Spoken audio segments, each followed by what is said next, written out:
convertido en guerrero, utiliza la técnica del kumadori con el color rojo, ya que representa la justicia que posee un hombre muy fuerte. Esas líneas rojas que van sobre el rostro y parecen fuego se llaman kaenguma. Y el que vaya pintado en rojo y no en marrón se debe a que este zorro ha tomado forma humana y además es bueno y justo. Así pues, en teatro kabuki, un mismo actor irá maquillado de una forma u otra según sean las diferentes escenas. El maquillaje del onnagata, que es aquel actor que realiza personajes femeninos, va totalmente en blanco. En el teatro kabuki hay varios estilos de maquillaje, por supuesto, y varios estilos también de obras. La obra que representamos aquí es clásica. Nosotros en esta obra utilizamos en todo momento el sistema de maquillaje que había en el siglo XVIII. En cuanto al vestuario, habría que decir que en general suele ser de seda y bordados, todo él muy lujoso. Es lo que en Occidente conocen ustedes por kimonos. Esta obra es una historia del siglo XII, pero está escrita en la era del siglo XVIII, por lo que el vestuario pertenece al siglo XVIII y no al siglo XII. Es una época esta en la que el pueblo vestía muy humildemente, pero en la obra se ha querido exagerar incluso ese lujo, como si tuvieran acceso a él las élites o la alta burguesía. En el vestuario de kabuki, la combinación de color está muy pensada y muy estudiada. Durante muchos años se ha investigado acerca de ese equilibrio y de esa combinación. Y en cualquier caso, el resultado siempre es muy lujoso y muy caro. Los decorados están realizados en papel y madera, sobre los que se pintan. En realidad son grandes cicloramas que anulan la profundidad. Y para que no destaque en exceso el vestuario sobre ellos, también son muy coloristas. La historia del kabuki existe desde hace 380 años. Sin embargo, mi familia tan solo existimos como miembros y actores del teatro kabuki desde hace 150. Somos los Omodakaya. Yo concretamente soy la sexta generación. Es cierto que en el mundo del kabuki hay alguna familia que lleva hasta 300 años, pero la mayoría adoptaron hijos, por lo que no es una herencia directa. Mi familia, que no lleva tantos años, sin embargo, sí es pura totalmente. Nuestra herencia ha venido dada de forma directa de padres a hijos, y esto es un caso especial. En nuestra familia hay dos nombres. Uno es Ennosuke, que llevo yo, y otro es Danshiro. Yo soy el tercer Ennosuke. El primero era mi bisabuelo, el segundo mi abuelo. Mi padre, en cambio, fue Danshiro. Tras su muerte fue mi hermano menor el que heredó el apellido. En mi familia todos, mis tíos abuelos, fueron actores de kabuki, algunos muy renombrados. Hoy quedamos 3 actores en mi familia. Mi hermano menor, su hijo, mi sobrino, y yo. En los últimos 40 años, el kabuki se convirtió tan solo en un estilo y los aficionados empezaron un poco a aburrirse. De ahí que se perdieran bastantes espectadores. Esto no se puede permitir porque el kabuki es una explosión de energía que tiene que salir de la entraña del hombre, que tiene que transmitirse a través de la pasión. Mi preocupación por esa energía es la que ha provocado que me llamen revolucionario, y es porque he hecho volver al kabuki a los orígenes. Y para ello hago un esfuerzo constante para no abandonar. A pesar de que en el teatro kabuki es uno de los poquísimos artes teatrales en el que los personajes femeninos son interpretados por hombres, puesto que son únicamente hombres los actores que se suben en un escenario, este kabuki surge de la mano de una mujer, una sacerdotisa bailarina que a finales del siglo XVI en Japón monta y crea lo que es el kabuki. Al poco tiempo el kabuki es prohibido por las autoridades porque la moral de la época no hace aceptaba esas representaciones femeninas y exigen que exclusivamente sean hombres los que actúen.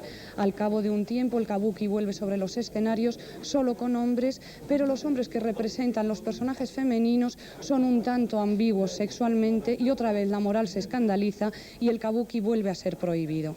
Vuelve una vez más, no obstante, porque el kabuki ha arraigado en el pueblo y el pueblo lo pide. Al cabo de un tiempo empiezan otra vez los espectáculos en los que solo surgen como actores hombres, pero estos hombres son ya unos profesionales maduros y preparados. En ese momento es cuando nace el onnagata. El onnagata es el actor de kabuki especializado exclusivamente en papeles de mujeres. No son lo que podríamos entender nosotros por travestís o por transexuales, ni siquiera son afeminados. Buscan la esencia de la mujer, buscan lo exquisito de las formas, lo absolutamente esencial del mundo femenino. Aquí tenemos a uno de los onnagatas más conocidos hoy en día en Japón. Querríamos saber en qué consiste la formación de un onnagata y de dónde surge y busca esa esencialidad del mundo femenino. Los onnagatas somos muy distintos a las actrices y no digamos a los travestís. Estamos moviéndonos en el terreno del sexo neutral. El atractivo que desprendemos nunca podría mostrarlo una mujer. Y es que el onnagata expresa mucha más feminidad que la mujer tal y como la podemos observar. Con los onnagata, la presencia del cuerpo masculino no se elimina nunca por completo. Coexiste con los signos de la feminidad.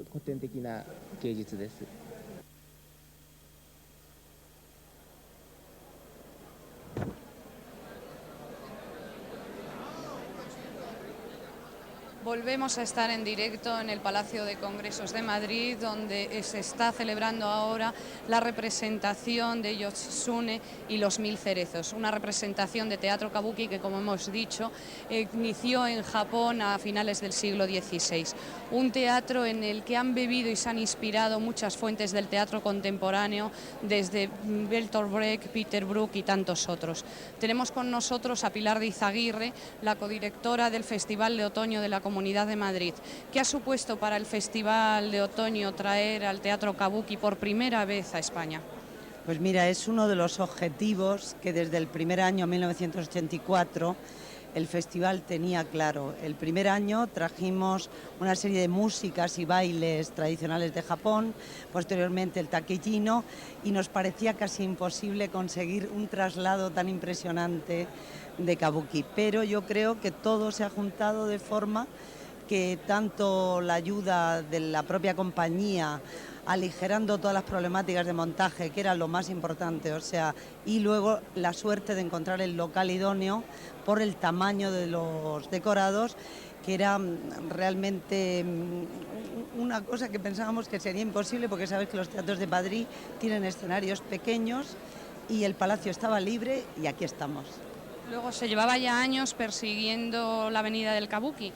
Claro, porque tú piensas que cuando empiezas en el objetivo, tú sabes que uno de los objetivos del Festival de Otoño ha sido siempre que Oriente se viera en Occidente, que nuestros públicos que tenían la idea de un esnovismo, en Oriente no, se encontraran dos culturas. Y era una tarea que en España, por circunstancias obvias, pues todavía no se había realizado, y el público desde el primer año ha tenido un interés extraordinario en ello. Y bueno, yo de todas maneras aprovecho para decir que gracias a, primero, la Comunidad de Madrid por este esfuerzo, segundo, los medios de comunicación, que es increíble cómo han informado al espectador y al público, porque imagínate que traes una cosa de la importancia que tiene kabuki, pero que la gente no se entera.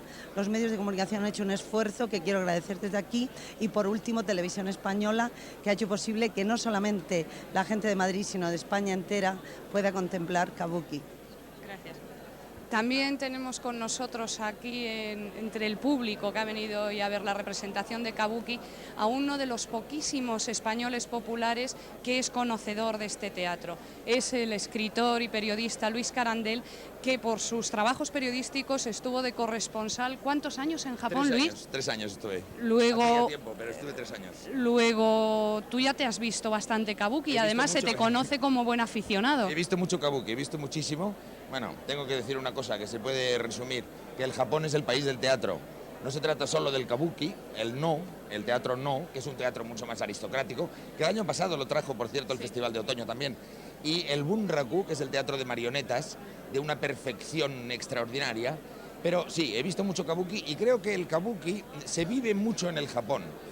Yo creo que se podría decir que nosotros tenemos respecto de nuestro teatro clásico, de Calderón o de Lope, una distancia mucho mayor que la que los japoneses tienen de su teatro clásico, también del 16 y del 17. Es decir, que los sentimientos que inspiran el teatro clásico japonés están mucho más vivos todavía en el pueblo japonés. Es realmente popular el Es Kabuki, así, entonces, realmente muy ¿no? popular. Están, eso que se llama el giri, que son las obligaciones sociales, chocan siempre con los sentimientos personales de los personajes y de aquí nace el drama. O bien se refieren también a veces a representaciones de episodios de la historia japonesa que tienen mucha vida. Por ejemplo, aquí sale, en esta obra concretamente, lo han podido ver los espectadores, la gran ceremonia que se llama de los cerezos en flor. Eso en el Japón es una verdadera fiesta. Y te invitan a esa fiesta, te llevan allí y te dicen, bueno, ¿de qué se trata la fiesta? ¿Qué vamos a hacer en esta fiesta? Pues nada, vamos a mirar los cerezos, por ejemplo, ¿no?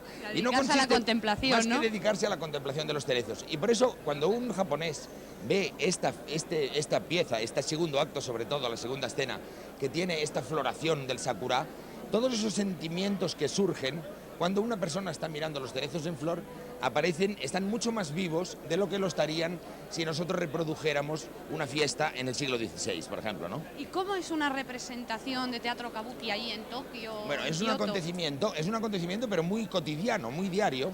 Antiguamente duraban 11 horas, se empezaban a las 6 de la mañana por orden del shogun, de los jefes, de los señores feudales. Actualmente creo que duran unas 5 horas. Hay una representación por la mañana y otra por la tarde, pero la gente se lleva la comida, se convierte también en un acontecimiento social. Hay grandes descansos, además. Hay ¿no? grandes descansos, no se ve con tanta ceremoniosidad como lo veríamos nosotros la ópera entre nosotros, por ejemplo, sino como una cosa mucho más habitual.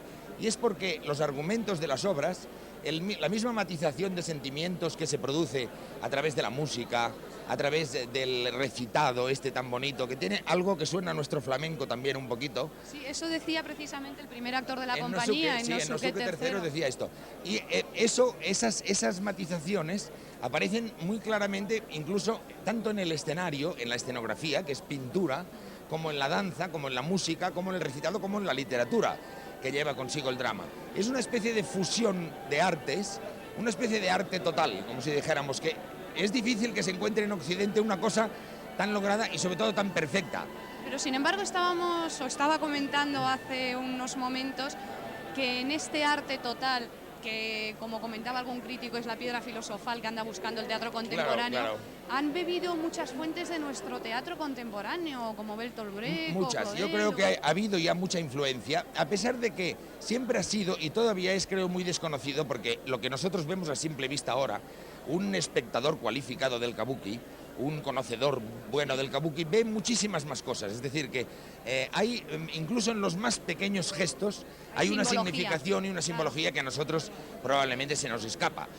Seguro. Yo he ido bastante al Kabuki, entonces pues he aprendido a distinguir algunas cosas, pero es como si alguien, se puede comparar con que si alguien viene aquí y quiere aprender de flamenco, pues nunca, en la primera vez, nunca podrá apreciar los semitonos y las distintas calidades que tiene el cante, ¿no? Luis, y la representación que estamos viendo hoy es de las buenas, de las francamente buenas. Yo he visto mucho Kabuki y realmente esta que ha traído el Festival de Otoño de Madrid es realmente una maravilla. Yo creo que en Ichikawa, en Nosuke, has visto que los actores japoneses llevan un nombre ordinal, igual que los reyes, llaman en Nosuke III, o Ichikawa I, que fue el grande del kabuki. Tienen un rango casi de emperadores, ¿no? Claro, sí, porque gozan de un prestigio social muy alto, Gozan de un ¿verdad? prestigio muy alto. Que aquí no nos pasaría con un primer actor. Aquí no nos pasaría tanto como un primer actor, porque además te has fijado que Nosuke Ichikawa aquí no solamente es el primer actor que centra en él toda la actividad, sino también el director. El director de escena, escenógrafo, el que inventa los bailes, coreógrafo. Es un arte total que realmente solamente una persona que tiene una tradición muy grande detrás, una tradición más que centenaria, porque esta casa de donde nació en Nosuke tiene 150 años, pero es que el kabuki se inició en 1580 y tenía detrás el kyogen y otras muchas clases el bugaku, que es la danza cortesana, otras muchas clases de teatro detrás. Es decir, que es una historia que probablemente podemos decir es casi milenaria, ¿no? Y esto que se dice a veces, que lo relaciono con lo que comentabas antes del teatro no, que era para las élites, de que el teatro no sí es intelectual, pero el kabuki... Dicen que no es intelectual. Yo creo que hay siempre una intelectualización, aunque nada más sea en la interpretación de todos estos sentimientos que se transmiten a través del gesto, de la voz, de la matización, esos cambios que hay de trajes en el escenario, como el que se ha producido hace un momento, es realmente sobrecogedor. Ese zorro que entra y que luego se transforma en el guerrero y después vuelve a transformarse, es algo realmente que eso transmite unas emociones que, es verdad, hay que estar un poco acostumbrado a ver teatro kabuki para sentirlo completamente, pero que se percibe incluso a la primera vez que se ve. Y la obra esta que estamos viendo es un clásico muy conocido, sí, Los 1000 cerezos de Yoshitsune es un clásico conocidísimo, es una obra del siglo XVIII y de las más famosas del Japón, que recoge unos episodios de la historia japonesa, el momento de las luchas de los clanes, de los Genji contra los Heika, es decir, que hay unas guerras allí, y Yoshitsune, que es el guerrero hermano de Yoritomo, que es el shogun, etc.